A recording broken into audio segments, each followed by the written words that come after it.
Assalamualaikum warahmatullahi wabarakatuh. Bapak Ibu berjumpa kembali ya.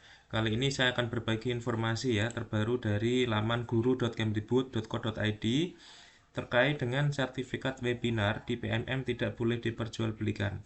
Bapak Ibu kita klik ya di tombol ini ya, kita klik di sini.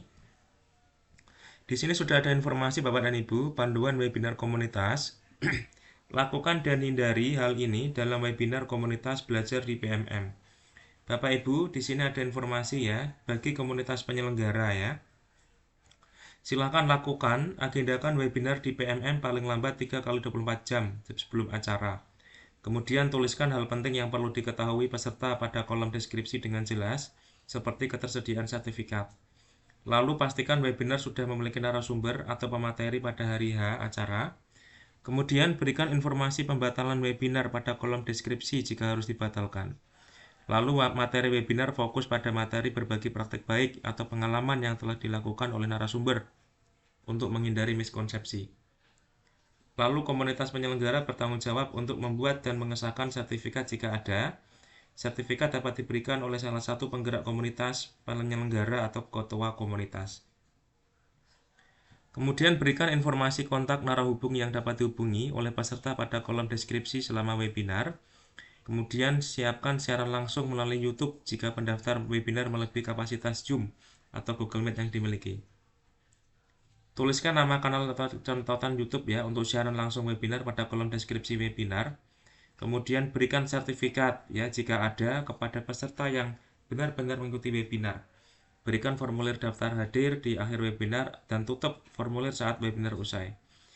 Kemudian gunakan akun Zoom atau Google Meet yang terpercaya untuk menghindari terjadinya pengambilan alihan akun dari pihak yang tidak bertanggung jawab. Pastikan jadwal webinar sudah benar karena Anda tidak dapat mengubah waktu pelaksanaan ketika webinar sudah berhasil dibuat. Kemudian ini yang dihindari ya, membuat ketentuan mengikuti webinar di luar pada kolom deskripsi, mengenakan biaya ke peserta untuk mengadakan webinar, mempublikasikan webinar namun tidak ada kegiatan saat acara hari H ya. Kemudian membuat syarat yang mempersulit peserta mengikuti webinar. Kemudian mempublikasikan kegiatan komunitas belajar yang diadakan secara luring ya, bukan daring. Mengadakan webinar pada waktu non produktif, misalnya pukul 10 malam ke atas. Dan yang terakhir ini Bapak Ibu yang paling penting ya, memperjualbelikan sertifikat kepada peserta. Kemudian bagi peserta webinar, silakan lakukan ya, hubungi komunitas penyelenggara webinar yang Anda ikuti ke narahubung yang tepat. Ikuti webinar sesuai dengan keinginan ya dan kebutuhan belajar Anda. Cek deskripsi webinar dengan baik untuk memastikan kredibilitas webinar. Jika menemukan webinar di PMM yang mencurigakan atau merugikan, silakan lapor ke pusat bantuan di PMM. Kemudian ini yang wajib dihindari, mengikuti webinar pada waktu yang tidak wajar ya, misalnya pada pukul 10 malam ke atas, dan melakukan transaksi atau pembayaran terkait webinar yang dipublikasikan di PMM. Bapak Ibu, itu adalah informasi penting ya bagi Bapak Ibu yang akan mengikuti webinar, hal yang harus dilakukan dan yang harus dihindari. Bapak Ibu silakan itu dilaksanakan ya untuk menghindari hal-hal yang tidak diinginkan terjadi.